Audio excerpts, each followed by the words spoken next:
Hey guys, what's up? Welcome back to Dragon Ball Nation. Now today I'm going to be giving you guys another edition of my weekly Q&A, so let's get right into this. What childhood story actually frightened you? I don't actually remember any stories, but movies, for sure, a big one was Alien. And I think Alien probably scared the shit out of just about everyone that saw it when they were kids. And if you didn't get scared by it, you're a goddamn liar. Alright. Let's see the next one here. Will the Blu-rays for the Asia Dragon Ball Super English dub include the Japanese version with English subtitles? Good question. I don't honestly know the answer, but if I had, I don't know the history of how those releases work. That's a better question for Geekdom. But if it's anything like a Funimation release, which it's probably not, it should include Japanese with English subs. But I guess we're going to have to wait and see. Hopefully it would. That'd be pretty cool to look at, but even though the voice acting will probably be atrocious on the Asian dubs that we're going to be seeing and, over this next year. When Goku goes Super Saiyan, does his pubic hair go golden? Good question, and I think the answer pretty clearly would be yes. I can't say that for sure, but I think so. I think that's a pretty likely scenario right there. Outlast versus Five Nights at Freddy's. Which would be the most scary game? Well, I haven't played either of them, so I can't honestly say, truthfully. How strong do you think Piccolo got leading up to the Universe 6S7 tournament? I've thought about this, and I have to look at the next episode we have coming up, which I think is it's 34, to really pass judgment because it's very hard to pinpoint it. Pikkon versus Dabura. This is an interesting one, since you believe both can beat Super Perfect Cell. I don't actually remember saying Pikkon could beat Cell. I probably did. I mean, I do think Pikkon can beat Cell. I don't look at that stupid scene where he one-shots Cell. I just look at the power scaling between him. For Goku, what power Goku should be at. And I think since he was handling Super Kaioken Goku pretty damn well, I personally do believe that Pikkon could beat Cell. And honestly, I do think a very good chance of defeating Dabura. I think that it makes sense due to how well he was doing against Goku and how much stronger Goku had gotten over those years. Super Saiyan 2 Goku was stronger than, Super Saiyan 2 Teen Gohan, as stated by Vegeta. Seemed a pretty good, well amount. And I think regular Super Saiyan Goku with, Kaioken multiplied into it, even though it's not going to be as strong as a Super Saiyan 2, I think it would still put him around the level of Super Perfect Cell and Gohan as a Super Saiyan 2. I think that probably makes sense. It's kind of hard to pinpoint how strong Goku would be because the only thing we know is that he is allegedly weaker than Gohan was as a Super Saiyan 2 when Goku's in a Super Saiyan form. And when Goku goes Super Saiyan 2, he's stronger than Gohan. That's really all we know. So going off of fair estimates, I would say that going Kaioken would probably put him about the same, if not a little bit stronger than Super Perfect Cell and Gohan at the Cell games. And the fact that Goku can, Pikkon can handle that Goku so well, I think that he could beat Dabura as well. So, that's kind of my thoughts on it. This is an interesting one right here. I kind of want to do a video about their power in a couple weeks or whatever. Super Saiyan Vegito versus Saiyan Beyond God Goku Resurrection F. And if you don't know what that is, guys, that's just the base Goku from Resurrection F. I would say Vegito. And the reason is I think that coupled with the dialogue, I do think that, and I actually have seen, it's funny, my brother was showing me a bunch of forum posts on, what was it, NeoGaf or something? I don't know, I don't use those sites, but there was some forum about how Geekdom was overrated or something, and someone was calling me a GT fanboy or something like that. First of all, I'm not even a GT fanboy. I think Super and DBZ are better. I think it's funny when people call me a GT fanboy. But I don't know, some guy didn't like me just because of that. It's kind of stupid when people don't like you for one reason. It's silly. But I think someone was saying that I was stupid because I thought that base Goku and Frieza could beat Buhan in Resurrection F. And I do think so. I think because Frieza says, oh, Goku defeated Majin, I'm paraphrasing obviously here. Goku defeated Majin Buu. Well, after I'm done training, I'll beat him in an instant. Paraphrasing again. But that's probably, comparing him to Kid Buu. I think if you can beat someone that's around Kid Buu's level in an instant, I think it's fair to say that at a writing standpoint, a power scaling standpoint, it's safe to say that they're around, or if not around Buhan, I think they'd be even stronger than Buhan. But at the very least, at least be around his power. That'd be my personal opinion. It's just a guess, though. There's no characters to really compare him to, so it's hard. We didn't see him fight Fat Boo. We didn't see them. We don't know how weak Gohan got, or Piccolo. So it's pretty hard to say. But I think that Vegeta would beat Goku because he would be above Buhan. But Vegeta was a lot higher than Buhan, that's for sure. So let's see here. What if people are going crazy outside screaming? I don't know if they're having a party or something. They need to calm the hell down. These kids getting out of school at this time of day. What if Goku went SSJ 5 on Beerus? Goku would easily win because you have to ascend and master Super Saiyan 4, which is the 6th time of regular Super Saiyan 4. And Super Saiyan 5 is a 15 to 100 times a mastered Super Saiyan 4. I guess if you're using that information, sure, he'd be stronger, but I don't really know anything about Super Saiyan 5, so kind of hard for me to really dissect this. Base Gokhan Buu Saga versus Super Saiyan 3 Vegito Buu Saga. I say Gokhan because if you think about it, the ultimate Gohan is more than 400 times stronger than base Vegeta.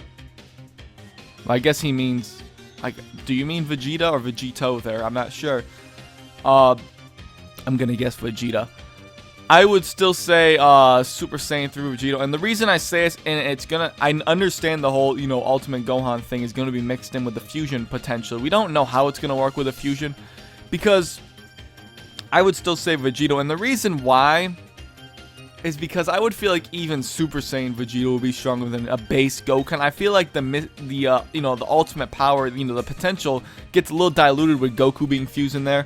That'd be my honest opinion, and it's hard to say because I think the writing when the Elder Kai was discussing this, especially in the manga, the writing was a little off. I feel like when he was talking about the power, because when he was sending Goku down the fusion with Gohan, and Gohan was fighting Buu tanks,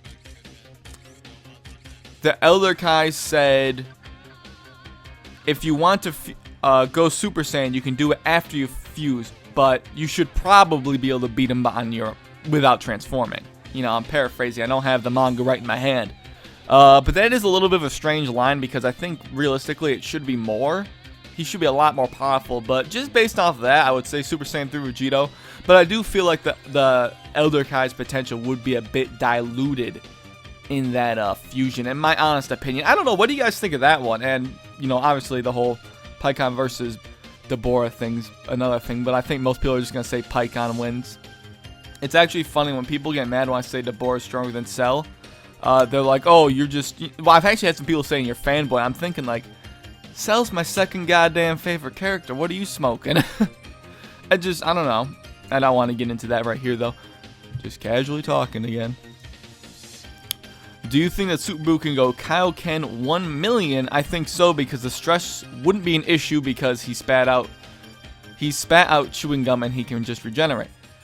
That's a good question. I've actually talked about this with my good friend before, and we've always thought Buu can probably just use as much Kaioken as he wants because he just doesn't burn energy. He really doesn't burn energy at all, and you gotta think of what limits he could really have a Kaioken. It's really interesting to think about. The only thing I could think of is if, he probably does have a limit, obviously, in terms of what he can put out. If he goes to too high of a Kaioken, does he just blow up and disintegrate into nothing? That'd be interesting to see, wouldn't it? What if instead of Frieza, Cooler or King Cold were brought back to achieve their... Oh, okay.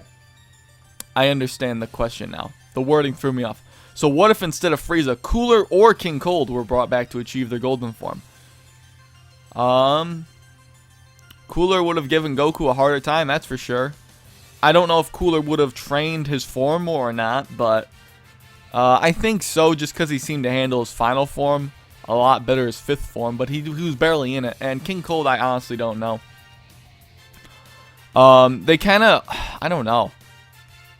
They did make King Cold seem like he would have been a real threat if he came back as well, obviously, but I don't know. Cooler definitely would have given Goku a hard time, though. I don't know what Cooler or King Cold would have done in terms of training, though. Where the fuck does Goku get all the food to eat because he doesn't get fat? I didn't read that right, but I threw in my own words to make it flow better. He's a Saiyan. They return their youthfulness, and they are always working out, so there you go. The whole Broly Second Coming movie was a plot hole because where the fuck was Vegeta, Piccolo, and Tien? Off doing whatever. More important things than being in that movie, apparently. 7 things you would like to see in GTA 6. That's a very difficult one, and I don't know if I can name 7. I guess number 1, I would like to see Vice City return or some sort of city. Let's include the crouch button again, guys, because the crouch button did not exist in GTA 5. That's a big disappointment. An improvement in the ragdoll physics. Not saying 5s are bad in any sense, but 4 does have better ragdoll physics. Increased customization for cars. Not saying it's bad in 5, but we can always increase it more. More in-depth character creation for the online. I would really like to see the whole, cloud systems that they're working on for PlayStation and Xbox. I mean, it's mainly being advertised for Xbox. A lot more of that cloud computing stuff could really, I think, meld well with GTA Online. I think that could do really good. I don't know how many I got, like 4 there. Definitely a better aiming mechanics, because I use free aim when I play GTA, and I think the aiming's atrocious. I wish it was more like Max Payne. They really got to tweak the aiming. I want them to take notes from like Metal Gear Solid 5 or Watch Dogs in terms of movement mechanics. And yeah, we got to get a lot more traversal mechanics, but those are a couple of them. And I think one more that I'd like to see would be... That's difficult to think of now, because you're putting me on the spot when I'm thinking of these. The return of the katana. That's like 6 right there. I couldn't think of a 7th. If they could throw some Heelys into the game, we'll be solid. Mastered Golden SSJ God SSJ 3 Cell versus Whis. I think you're giving me such a giant transformation that hands down it would be Cell. Same goes for this. It's just a SSJ 2 instead. It'd just be Cell. That's such an insane power of transformation that you just threw in there, my friend. I can't possibly think that Beerus or Whis would win unless they're like negating the key. But that'd be about it. And assuming Cell doesn't run out of the form in like 2 seconds. Why do people think that Frieza's Ginyu Force can beat Cooler's forces? Cooler's force was fighting Goku that was way stronger than the one Ginyu Forces. Was scared of Goku with a power level of 190,000. It was actually 180,000, I believe. And the one Cooler Force was fighting against the Goku that had a power level of 3 million or higher. The thing is that they were fighting Piccolo and Gohan, who, excuse me, Piccolo would have been way ahead of any of the Ginyu Force members, obviously. I don't know where people get the idea that the Ginyu Forces would have beaten Cooler Special Forces, this Cooler Armored Squadron. I don't really understand where people get that from. I quite honestly don't. Just maybe a favoritism towards the Ginyu Force, I don't know, but it doesn't make sense why they would beat the Cooler's Armored Squadron at all. There's zero evidence to support it. Was Goku's beard canon in Super, as we see him grow from a boy to a man in all of Dragon Ball to Z, and yet no beard? So why did he have one after 3 years / days in the time chamber? Was Goku shaving the whole time off screen, or is Goku's Saiyan DNA slowly breaking down and aging him? I think what it is that they weren't as focused. They were more focused on fighting in the time chamber. When Goku was there with Gohan, he was cutting, they had the whole haircut thing, and, they were really, it's more in the filler they show it, which is a little unfortunate because it's hard to use as evidence, but I think Super does take a lot of cues from filler in Dragon Ball. But they weren't as focused they were more relaxing when they were training, when Goku and Gohan were training. But when it's Vegeta and Goku, they seem to be all out. They didn't shower or nothing. Remember, they actually took baths in when Goku and Gohan were training. So I think that there's just a more focused approach to their training when it was Goku and Vegeta in there. And I just think it's for comic effect, obviously. Would you really spend as much time on your Dragon Ball channel if your other channel had 1 million subs? Well, I don't think it's going to get 1 million subs, but if it does, I'm glad. What I think I would do, I would talk about Dragon Ball. See, it's what I want to do, is if I still have 1 million subs, if I get to 1 million subs, I still want to do Dragon Ball videos. Just to talk to you guys or get my thoughts out there, because I don't have anyone else to talk to. I'm sure if I had 1 million subs, because that would be my main source of income, you know, I'd basically making like, you know, thousands of dollars a week at that point, if my views were kind of in a good correlation at least. I would spend obviously more time on that channel if it was a lot more successful. It's a smart idea to do. I'd be stupid not to. But I would still like to do Dragon Ball videos. That's what I really mean by that. And I don't plan on ever stopping it anytime soon. We'll see what happens in the future, but I really don't want to stop this. I don't want to turn to one of those guys that leaves his original fan base or anything like that. Obviously, it's a smart business idea for me, financially, to move on and do other things if it's more successful. But I'd still like to stick around and do Dragon Ball for a very long time to come. Likely scenario is that this new channel is going to fail, and, you know, that's all that. A lot of people think that, you know, I'm going to waste my time doing this. It's not really about, you know, I'm not really wasting my time. I'm putting it to the side. I'm not putting it on this channel or any of that stuff. I want it to grow its own audience, and that's really what my plan is. I want it to grow its own audience, aside from you guys. Not like you're not going to help at all, but I do want it to gain its own audience. I really do. That would be a good thing. So we'll see how that goes. Now that Dragon Ball Super is out, people need to stop talking about Cell versus Broly and start talking about Super Saiyan God, Super Saiyan Goku versus Super Saiyan God, Super Saiyan Vegeta. We all know that Cell would win because he has regeneration. Okay, next question. Oh boy, that's clearly a troll question. Let me read this one. My crush is 20 centimeters taller than me. This is actually going to be the last question here. My crush is 20 centimeters taller than me. What should I do? She's very tall. It would look funny. Well, I don't know if you're worried about what you feel about it, bro, but... Or girl. I don't... Well, first of all, I don't know if you're a guy or a girl. I'm just going to assume you're a guy just because my fan base is like 95% guys. It could be a girl. Girls wouldn't really care about their crush being taller than them at all. They actually prefer guys that are taller than them. So I'm assuming your guy, it's a little bit shorter than the girl. Or it's just a really tall girl. I don't know. You shouldn't worry about it. If she's, you know, if you actually manage to get with this girl and she's okay with that, then you guys are good. You don't need to care what the fuck anyone else thinks or anything like that. When you're in a relationship, you don't need to worry about anybody else thinks. It's just what you two are going through, what you two have in your minds. And, you know, as long as you're okay with her being taller than you, man, then I say go for it. But people do have, you know, different opinions on people being taller than them and stuff. I used to like this, you know, I liked this girl a long time ago who I actually dated for a little while, who was taller than me, and, you know, I am now actually taller than her. Not by a lot, but just by a little bit. I don't think you're going to be gaining 20 centimeters anytime soon, but you could have the height difference could, you know, be a bit different. I don't know how old you are or anything like that. But I really wouldn't worry about it. If it were me, I wouldn't mind if she was a bit taller than me.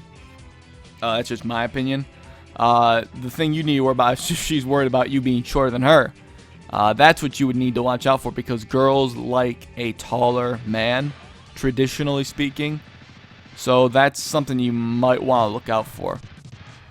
But hopefully that, you know, helped. Just got to not worry about it too much, see if she really minds about that. But I don't know how...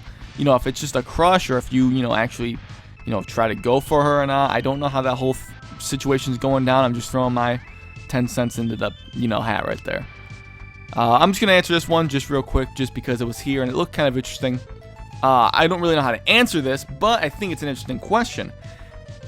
If Whis trains Goku and Goku will train Oob, what will be the outcome of Oob? I think Oob's training now, since we have this new piece of material, it's going to be coming out a lot differently than what it was before. I don't know if we're going to see Oob in Super or not, if they're going to do that training thing with Oob or not. They mentioned him in a previous episode not too long ago. But it's interesting because Goku's going to be using those things he learned from Whis on Oob, and he's going to be a lot stronger than what he was in GT. That's a really interesting question, but I like it. But that's pretty much it for this Q&A, guys. I hope you guys enjoyed this video. Thanks for watching, and Catch you later.